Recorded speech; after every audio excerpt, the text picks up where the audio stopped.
Hello there, I'm Teacher Mark. I'm currently working on book projects and have published my first book, Eclipse Chronicles, Unveiling the Veiled Realities. Now, I've done a short video where I read part of one of the first stories from the book. So today I'd like to take you through one of the other stories that's in the book and explain a little bit about it. So I'm just going to share the screen here, and then we can get going. So here we've got Shadows over Clark, which is the second story in the book. This is Mount Araya. This is a real photograph of Clark and Angeles City, which is in the Philippines. It's where I lived for a number of years and worked. So as we go in here, so the picture underneath a message from the author is me, and this is my group class that I was in. So it's myself with a wonderful group of students from one of my group classes. So some of the names and places are real, and for sure AELC was a real language centre.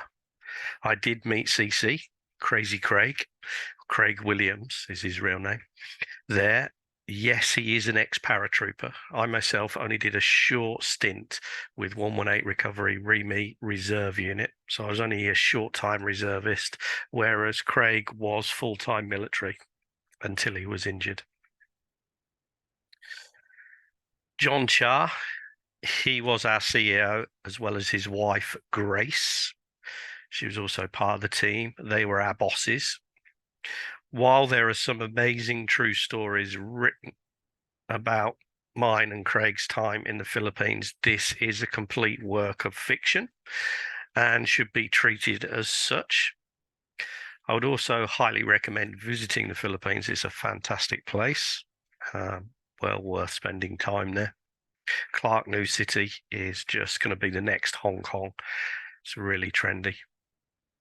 But Craig doing CC, Crazy Craig doing what he does best, being the life and soul of any room. He's a true legend. He just entertained the students, the teachers.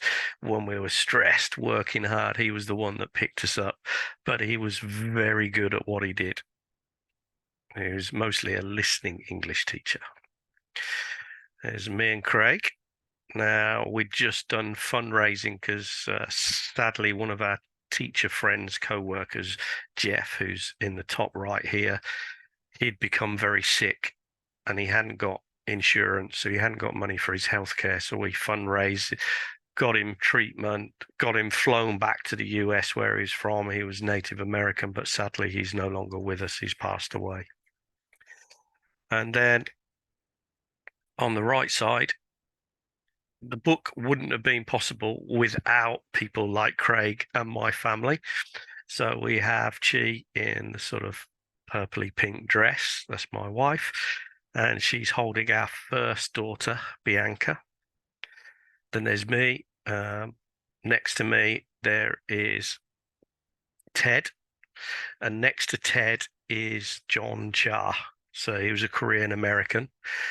And actually, to the side of him sitting down is Grace, his wife. In front of us is Craig's wife and one of her friends. This was actually my daughter's christening. And Craig and John Cha are my daughter's godfathers, so we were quite close. But again, this is a made-up story. The elements of reality. So the expat arrival. Mark Hudson stood in the edge of the airplane aisle, anticipation and nervousness swirling within him. A turbulent storm. He took a deep breath, steadying his emotions as he prepared to embark on a new chapter in his life.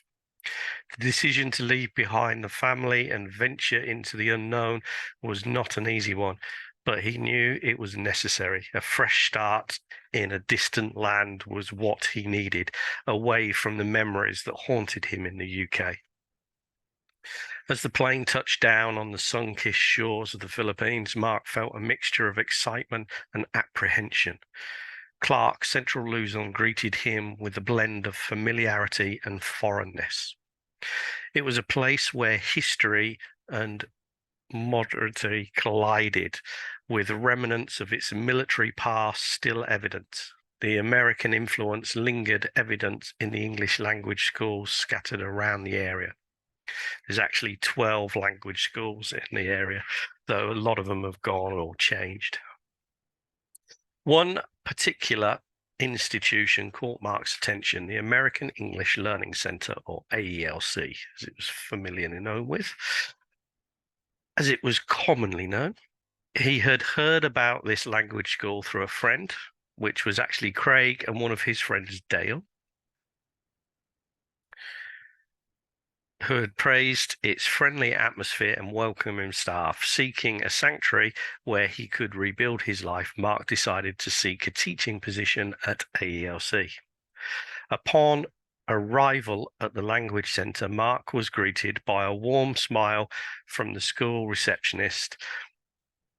The bustling atmosphere of AELC immediately struck him. Students from various countries bustled about and engaged in animated conversation as they sought to improve their English language skills.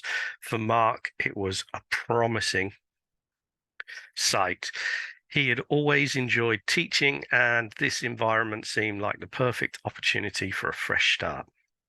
After a brief interview with the school's director, Mark was offered a teaching position at AELC. He accepted the opportunity with a mix of relief and gratitude, feeling a sense of hopefulness that he hadn't felt in a long time. As he settled into his new role, he couldn't help but notice the diverse mix of students at the language center. They came from all walks of life, seeking to improve their language skills for different reasons. Some for education, some for work, and others for the simple joy of learning. For Mark, the decision to move to the Philippines was not just about starting anew. It was also a chance to explore a part of the world he had never experienced before. The country's rich culture and natural beauty enticed him, and he was eager to immerse himself in the vibrant tapestry of Filipino life. The months passed, and Mark found solace in teaching at ALC.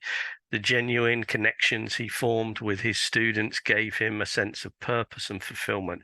Each day brought new challenges and rewarding experiences, and he soon realized that his military background played a significant role in shaping his teaching style. His time as an ex-reserve British soldier had instilled in him a sense of discipline and resilience, qualities that he initially brought to the classroom, unintentionally brought to the classroom. He found himself approaching his role as a teacher with the same determination he had once displayed on the battlefield. As Mark's confidence grew, he couldn't help but reflect on the past. He had served his country with pride and honor, but the weight of the experience he had endured took a toll on him. The memories of combat and the aftermath of war were like shadows that lurked in the recesses of his mind, haunting him when he least expected it. Teaching at AELC offered a reprieve from those shadows. The bright smiles and eagerness of the students reminded him that life could still hold joy and hope. They gave him a reason to focus on the present and embrace the opportunity for a fresh start. Despite the positive changes in his life, Mark knew that he was not entirely free from the shadows of his past. He wrestled with the ghost of his experiences, seeking closure and peace. However, he also understood that healing was a process, and the Philippines offered him a chance to take the first steps on that journey. As Mark navigated through the colourful and diverse landscapes of Clark, he found himself drawn to the stories of the people around him. Each encounter was a chance to learn and grow, to understand the unique tapestry of human experiences woven together in this bustling part of the world. In the midst of his own personal journey, Mark also made new friends at AELC. Colleagues and fellow teachers welcomed him into their fold, forming a supportive network that felt like a second family. Among them was a fellow teacher who stood out from the rest, CC, Crazy Craig Williams. The nickname Crazy seemed fitting for Craig, who seemed to live life on the edge, taking risks that others dared not to contemplate. From the moment they crossed paths during lunch breaks and staff meetings, Mark couldn't help but be intrigued by Craig's unpredictable behavior. One moment, Craig would be the life of the party, cracking jokes and had everyone in stitches. The next, he'd be retreat into a quiet brooding that hinted at a deeper complexity. Craig's enigmatic nature piqued Mark's curiosity, and he found himself drawn to the man's adventurous spirit. It didn't take long for Mark and Craig to strike up a friendship. They discovered a shared bond in their military past, reminiscing about the days when they wore uniforms and fought side by side in those moments of camaraderie. Mark glimpsed the real Craig, a man whose rough exterior concealed a tender heart. But beneath Craig's carefree facade lay a man haunted by his own demons. The memories of combat had left scars on his soul, and his wild demeanor masked a deep-seated pain. Mark couldn't help but feel a sense of responsibility towards his newfound friend, knowing that the darkness they both carried was a burden they could share. As the days turned into weeks, their friendship blossomed and they become a formidable duo in and out of the classroom. Their camaraderie was a source of amusement and inspiration to their colleagues, who marveled at how two individuals with such contrasting personalities could find common ground. Mark and Craig's friendship was a testament to the bonds forged through shared experiences and the common thread of military service. Their past had shaped them in different ways, but it had also given them the strength to face life's challenges head on. While Mark had chosen a path of teaching to find solace, Craig had embraced a kind of different adventure. Teaching English in a foreign land was just one aspect of his larger-than-life journey. His daring spirit and fearlessness were a stark contrast to Mark's more reserved nature. But together they formed a dynamic duo that left a lasting impression on everyone they encountered. As they embarked on their own adventure in Clark, Mark and Craig found themselves exploring the breathtaking landscapes and vibrant culture of the Philippines. From the lush jungles to the pristine beaches, each new destination became an opportunity to create lasting memories and deepen their bond. Yet as Mark and Craig settled into their roles at AELC, unaware of the challenges that lay ahead, they had no inkling that the seemingly ordinary life at the language center was about to take a dramatic turn. Okay, stop sharing and I'll leave that there. It's just an insight into the first one. So this one is basically about two guys that for whatever reason have traveled to a strange land, started English teaching jobs at a language center. But with their military background, they start to spot something not quite right and end up working for CIA and MBI, and they become basically undercover agents. So they use the cover of teaching in the daytime, and in the evenings they're off saving the world. There's two stories in this first book, but there's actually going to be at least 6 follow-on books, possibly 8 with these characters. And from other stories, Rob, who's in the first story, is also coming into the fold.